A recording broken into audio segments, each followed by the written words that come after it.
It's good to have you back. I'm hopeful that you had a chance to watch that previous video entitled Politics in the 1920s. Because if you did, you'll understand that what really returns in the 1920s is this element of a criticism when it comes to government regulation in the American economy. This really is rejected in the 1920s, and part of the reason why is people got tired of it. People got sick of the government micromanaging their every single action in the marketplace between the progressive era and the war years. There were a lot of people that were wary of this process. Now, one thing that does change in the 1920s would be the establishment of what you and I call a mass culture, a national culture. And I always ask students when I have them in lecture, is there something that you can think of that would really define America? Something that if you like think of a symbol, and if you took that symbol, from Texas and you took it up to Portland, Oregon, you showed it to somebody up there in Portland, would they know exactly what you're talking about, like in a nanosecond? And usually, what people come up with would be McDonald's. Because I don't care where you are in the United States, your experience in McDonald's, whether it's the service or the food or, just the layout of the restaurants, it's all pretty universal. That's what I mean when it comes to a national culture, a culture that was shared by all Americans. And that's really going to be something that comes out that's new in the 1920s. And what's really driving this, again, no pun intended, would be some of your new cool consumer items. Oil furnaces that can heat entire homes and infinitely raise the standard of living. But think about chopping wood every time that you got cold, right? Toasters that could make food for you, prepare food for you.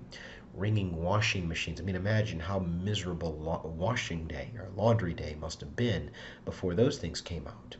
But really, there's two things that really do reinvent the wheel when it comes to American culture. The first would be the automobile. And part of the reason for that is what the automobile is going to do in the 1920s is exactly what the railroads did in the 1870s, 1880s. They're going to stimulate every other element of the American economy. Think about it. What do you need to build a car? Well, you need steel, and you need glass, and you need rubber, and somebody needs to build the highways that it's going to ride on, and somebody needs to insure it if you're going to take out a loan. And speaking of a loan, you see credit emerge in the 1920s. The idea of buying now and paying later, that really wasn't something that was around before the 1920s. It's really the auto industry that introduces the concept of credit like you and I would understand it. The other big disseminator of American culture, and I'll certainly talk about this in a minute here, that'd be the radio, right? Those are the two things that I need you to keep in mind when it comes to the establishment of a consumer culture that will ultimately bleed into a national culture, the car and the radio. For right now, though, guys, I want you to understand something about this economy in the 1920s. It's an economy based on consumer spending, okay? The reason why is we no longer need a transcontinental railroad, we have one. We no longer need an Empire State Building, we have one, right? All of these things that we needed in the Gilded Age, that somebody had to go out there and produce from the ground up, we don't need those things anymore. We have an industrial infrastructure. The economy is going to be fine, but it can only be fine if people like me, you, us, we go out there and we spend money on things.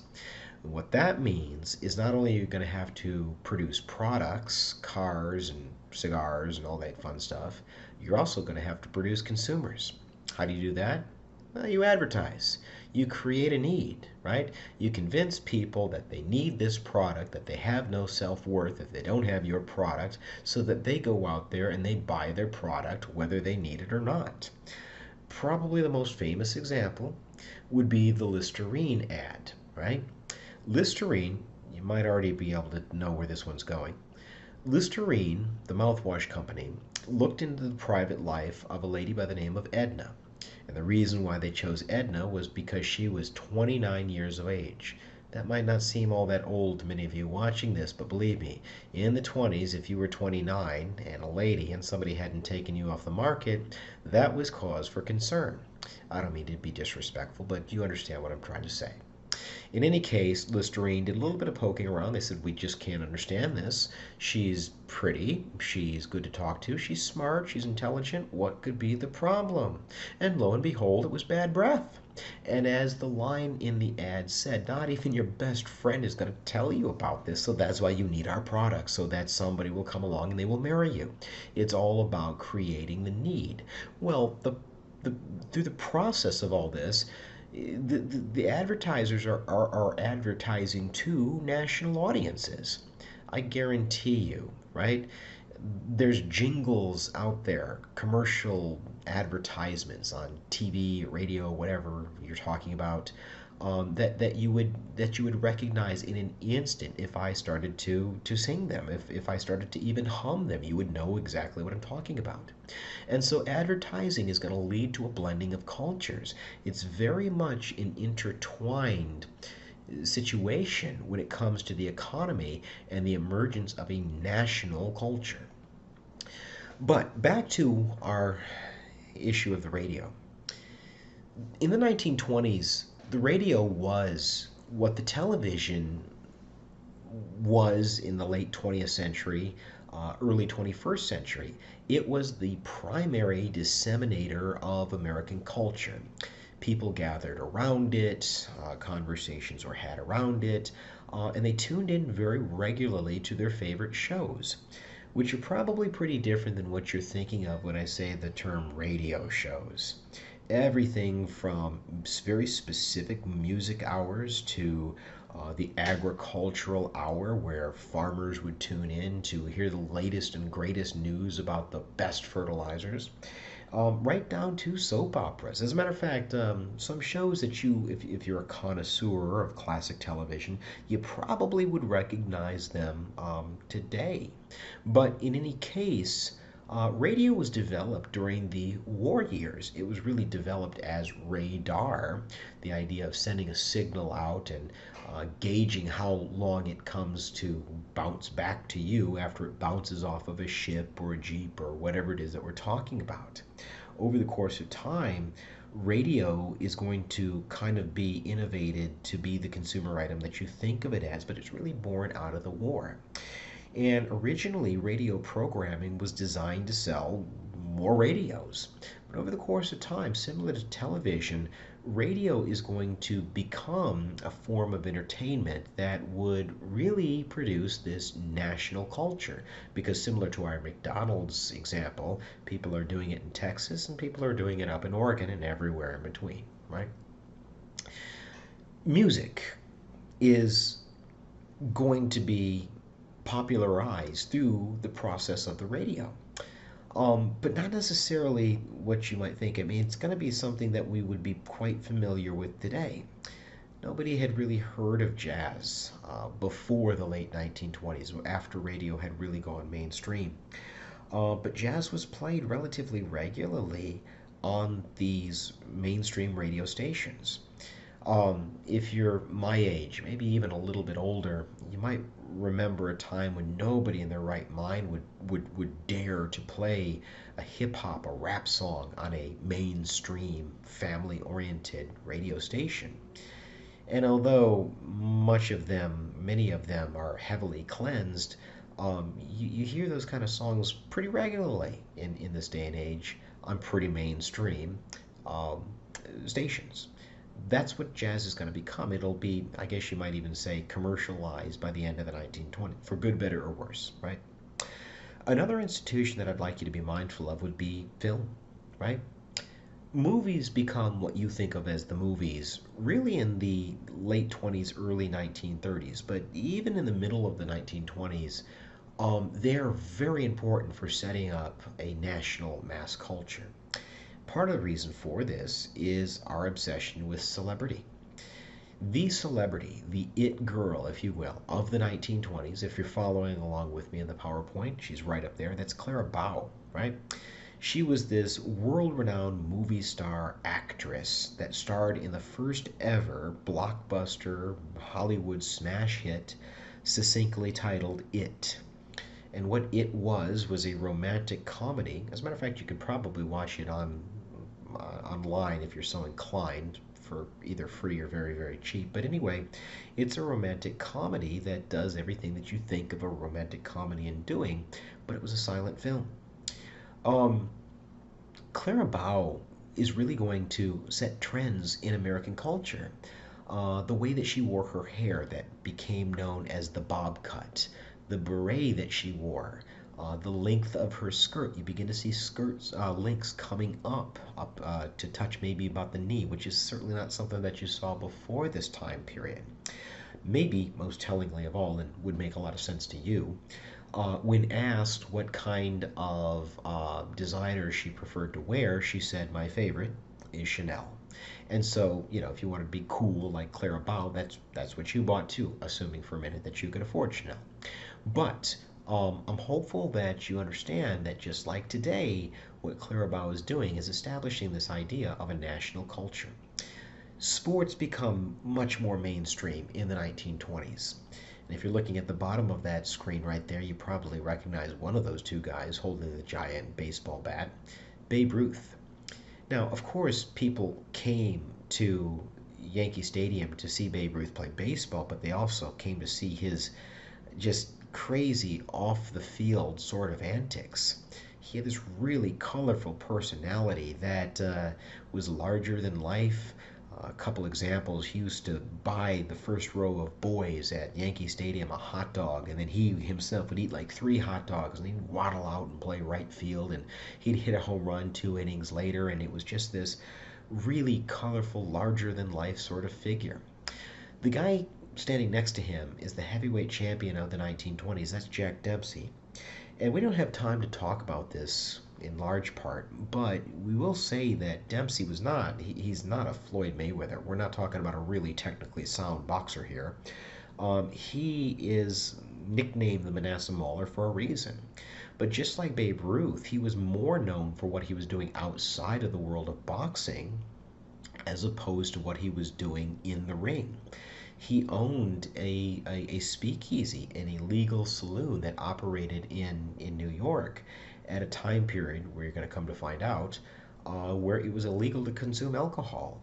But Jack's Place, as it came to be known, was far more known for the celebrities, however you want to define them, that hung out there as opposed to just this illegal drinking establishment.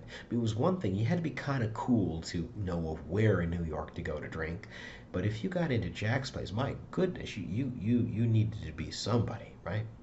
Anyway, sports are a really important part of the natural Americanization process.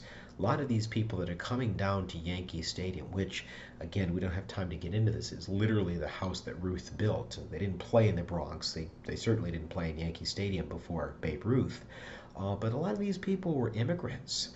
They didn't know what those big, pillows were on the infield. They had no idea. They came to see Babe Ruth and see him whack a home run or pull some crazy stunt or something along those lines, right? Anyway, as I've insinuated, we're talking about a time period for all of its crowing about keep government out of business and so forth. We actually banned the sale and distribution of alcoholic beverages. It was known as the Volstead Act. It's an act in 1918, but you call it Prohibition. That's what I need you to understand. Prohibition, as far as the federal government is concerned, you cannot sell, distribute, or even consume illegal alcoholic beverages. For years and years, the prohibition movement, the temperance movement, had really played itself off as a collection of moral reformers that were simply trying to clean up America and stabilize the American household in the process. But there's another massive dynamic that doesn't get talked about enough, and that's this conflict between rural America and the big cities. Right? We've talked about this a little bit with the mugwumps, how rural Americans are resenting these cities because they're seeing their political status kind of erode because the cities are getting bigger, the countryside is not getting bigger. But think about who's living in the cities. It's these immigrants, and many of those immigrants are not Protestants, right? If you've taken the early American history class, you'll know that after the Great Awakenings, plural, we really saw ourselves as a great Protestant nation. These people are Catholic and they're Jewish, and they have a very different understanding about the role that alcohol could and should play in your life, right? These people are very secular. They're not openly religious, and therefore they take a very live and let live, shall we say, approach to customs, including the use of alcohol. That they were not going to prejudge an individual simply because he enjoyed an adult beverage every so often. Um, More than anything else, though, it was a fight for America's culture, America's cultural soul. I don't know that even the most fervent supporter of Prohibition, somebody like a Francis Willard, would have been naive enough to believe that just making that law the law is going to completely shut down drinking in this country. I think that they understood that people were going to continue to drink. As a matter of fact, organized crime, what you call the mafia, basically became the mafia as we understand it, primarily because of the black market trade in liquor. Anytime there was a need for something, or is a need for something, somebody's going to supply it one way or another. And if you know anything about the guy at the bottom of the screen there, Al Capone, he didn't think of himself as a criminal. He thought of himself as a businessman that was simply supplying a demand. Um, Prohibition is going to be a hotly contested issue, as you're going to see throughout the 1920s and even into the early 1930s. Another good topic that I want us to discuss would be the issue of more and more women becoming more and more public.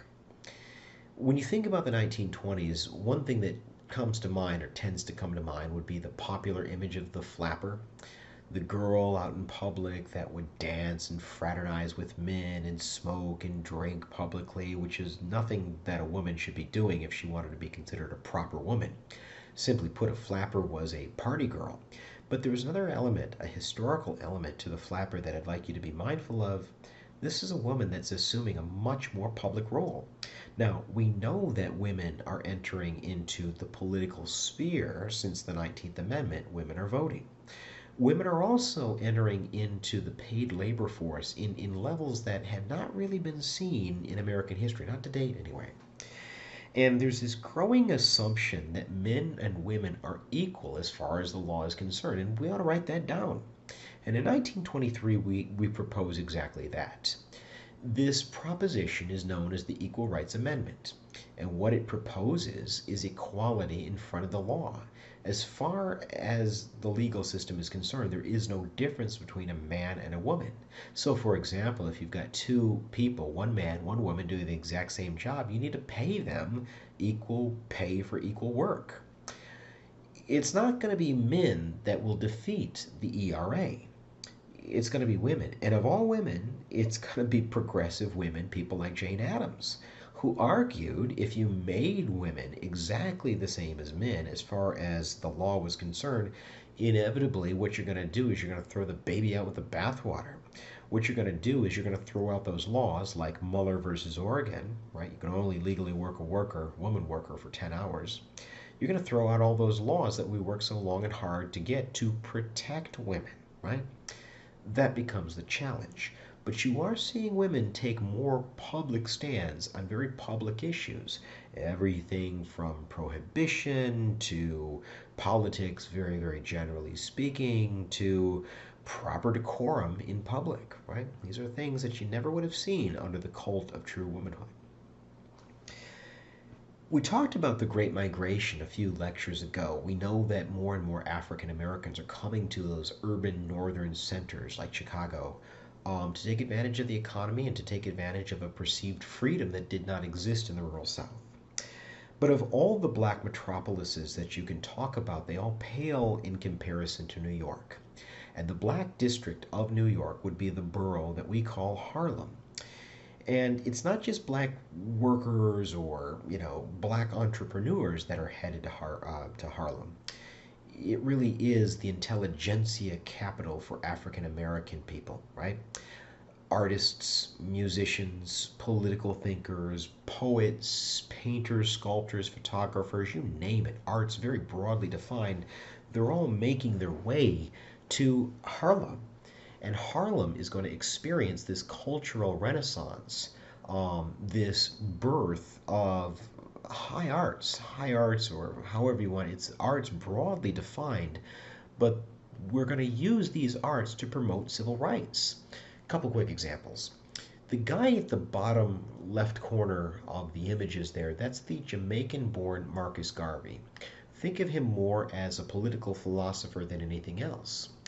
And what Marcus Garvey is going to become, he's going to become the Webb Du Bois of the 1920s, the leading voice for black separation. Garvey had started this organization called the Universal Negro Improvement Association. And the thought was, leave white supremacy to North America. We'll take black supremacy back to Africa, literally to Africa. Garvey's thought was to leave North America, to literally separate from North America, carve out parts of Western Africa, and establish black supremacy in Africa. And he never missed a chance to tell people exactly what he thought about this on his soapbox in Harlem. The two musicians that you're looking at there, that's Ella Fitzgerald on top and Duke Ellington on the bottom, those are jazz musicians. And jazz is not something that's indigenous to a place like New York. It's transplanted to New York from the rural South. But there are clear connections to the experience of slavery, to civil rights or a lack thereof, that are deeply embedded in the jazz style. You have poets like Langston Hughes, and if you've ever read his poem, I think it's one of his more famous ones, "The Negro Speaks of Rivers," he kind of connects this Pan-African experience to the Americas and the Mississippi River. And so when I say the Harlem Renaissance was used to promote civil rights in American life, this is primarily what I'm talking about. Okay? One more thing about Harlem. I had mentioned that speakeasies were illegal bars where you could go to get a drink and you could kind of speak sort of easy. I'm not trying to create a pun here, but you didn't have to worry about the law coming and tapping you on the shoulder.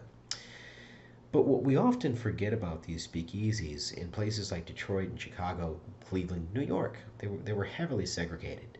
It wasn't as if you were black, you could just go in and have a drink and that sort of thing. That is bad, obviously, but it also creates a niche market for black entrepreneurs. And what these black entrepreneurs will do is they will establish black speakeasies, but they'll open their doors to all customers.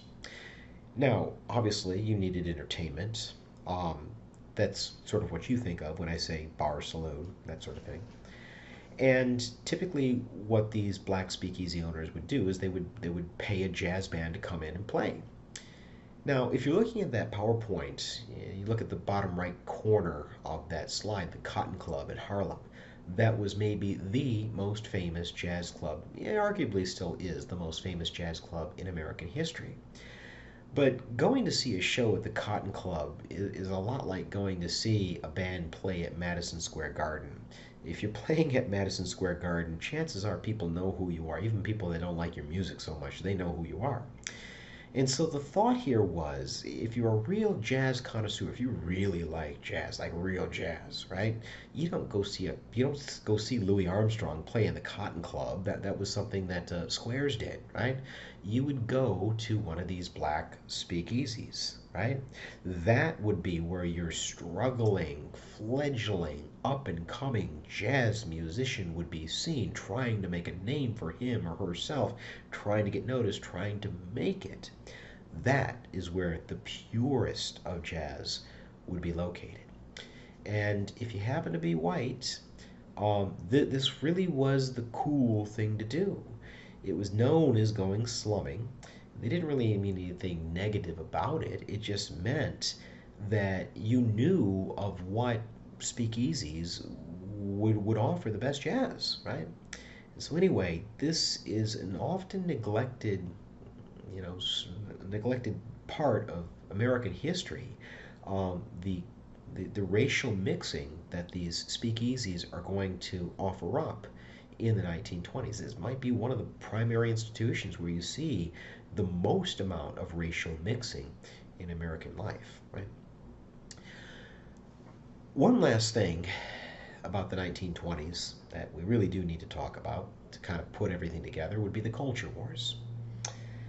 Simply put, things are changing and they're changing pretty quickly, right? And not everybody's really loving that change. When rural Americans began to look to the cities, what they saw in New York and Chicago and Los Angeles, Philadelphia, they saw a very openly secular culture, non religious, non Christian culture. And about the same time, you begin to see these religious revivals that they come to be. They're based on the fundamentalist publications, and ultimately what we really call them in modern day America today would be evangelical fundamentalists. And one thing that they took very clear aim at would be the secular culture that's emanating from the cities. Um, a culture that seemed to celebrate Darwinian theories involving evolution, which, for very obvious reasons, challenged the fundamentalist teachings of various churches in American life. Many of these churches really founded in the rural part of the country. Um, in Dayton, Tennessee, to give you a little bit of an example, the school board had made it illegal to teach Darwinian theories involving human beings being the descendants of primates, evolution, right? Well, along comes a biology teacher by the name of John Scopes who does exactly that, and not only do they fire him for it, but they arrest him for it. This is exactly what the American Civil Liberties Union, the ACLU, had been waiting for, a chance to test this, because as far as they were concerned, this is a clear-cut violation of academic freedom and free speech. So they hired the best defense lawyer that money can buy, a guy by the name of Clarence Darrow. And not to be outdone, the prosecution appoints a guy that we've actually talked about in this class, a guy that was a politician at one point in time, William Jennings Bryan. Now, the crowning moment of this trial is when Darrow actually placed Bryan on the witness stand. Why in the world would you do something like that?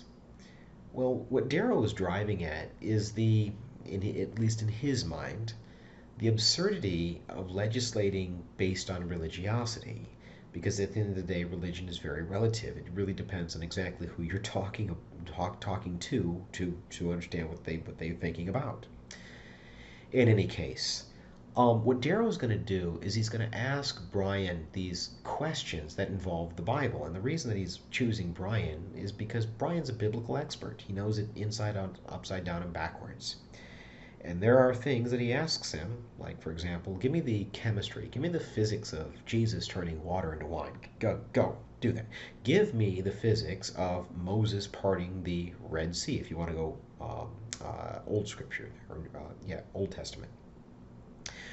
And poor Bryan just simply didn't have answers. I mean, the essence of faith is you have it or you don't. He had it, but he couldn't explain some of these things. To make a long story short, what comes to be known as the Scopes monkey trials, because it's of involvement in evolution and primates and this kind of thing, it absolutely humiliated evangelical Christians. It humiliated them so badly that they simply abandoned electoral politics. You will see evangelicals retreat from politics, at least participation directly, for the next 3 decades. It's not really going to be until the mid 1970s that they will reemerge as a powerful force to be reckoned with in American politics. And you'll see what I mean when we get to that point in the class. The other group that I want you to be mindful of would be a reemergence of a group that you probably studied in early American history, the former terrorist group known as the Ku Klux Klan. Now, the Klan that's going to emerge in the 1920s is going to be a model of the old Civil War era Klan. The hoods, some of the various practices, Some of the concepts, but not all of the concepts, will be modeled on that Civil War era Klan that had really been stamped out of existence by Ulysses S. Grant's presidency. Right? If anything, though, the Klan that will reemerge in the 1920s will broaden its scope of hate. Now, don't get me wrong, they still very much hate people of color, especially African Americans, but they broaden their scope of hate to include Catholics and Jews, immigrants. They hate labor organizers. They especially hate radicals, socialists, and communists. They basically hate anybody who is not an English speaking, native born, white, Anglo Saxon, Protestant, in church on Sunday American. And as you can imagine, that really leaves a lot of people out there to hate. But keep in mind, we're not talking about the terrorist group that we think about in that Civil War era. If you look at that image there in the backdrop, you've got the Capitol Dome. They're marching in a parade in Washington. We're not talking about the rural South. When the Klan reemerges in the 20s, it does so in places like Milwaukee. It does so in places like Detroit.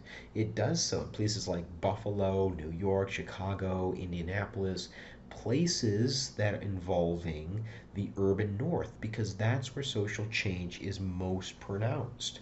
That's where people of that particular variety are becoming more and more nervous as far as what is America becoming, more like who is America becoming, right?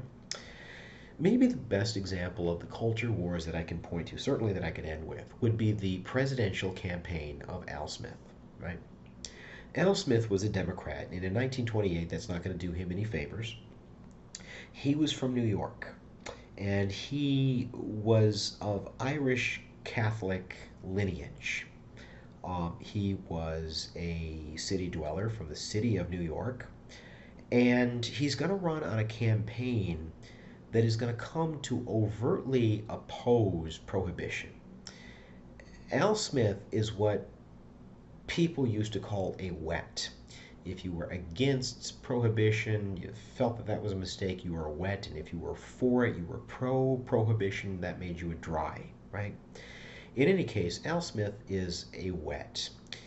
And in addition to everything else that I've described, Irish, Catholic, New Yorker, city dweller, he's also a wet. That's really going to be a controversial presidential campaign. It's also going to be very easy to attack. Al Smith is going to lose that presidential election, and he's going to lose it very decisively. Herbert Hoover is really going to mop the floor with him. Now, part of the reason is that what you're looking at right there, a political cartoon appearing in newspapers, a cabinet meeting if Al were president. Now, I'm going to point out a few of these people. You might already see them, but right here, seated at the head of the cabinet meeting, the advisors, that would be the Pope. And around the table here, you see Catholic priests, you see Jewish rabbis, you see bishops. And right over here, serving, do you see what this is? This jug of alcohol, we're not entirely sure what, but this is Al Smith. This is Al Smith. So the insinuation is pretty direct here. You elect this wet, this Catholic, immigrant stock New Yorker, and you're going to see the degeneration of American values. And we just simply can't have that, right? Anyway, this is very easy to attack. Herbert Hoover does attack, and Al Smith loses and loses badly. But one thing that I do think is worth mentioning, if there's one silver lining here, the cities really demonstrated that there were votes that were up for grabs. Al Smith is going to do very well in the cities. In some cases, Boston, New York, he'll actually win a majority of votes there. The problem is much of America is still very rural. If you know anything about Texas, you know that the cities are pretty liberal, but because there's still much more countryside than there are cities, even in the even in a state like Texas, it still makes it a predominantly conservative state, at least for the moment. In any case, Herbert Hoover and the Republicans are going to win big, but their troubles are just beginning. And you'll see exactly what I'm talking about the next time we meet. For right now, I know that was a lot, but that's all I've got. I'm hopeful that you have a good rest of your day.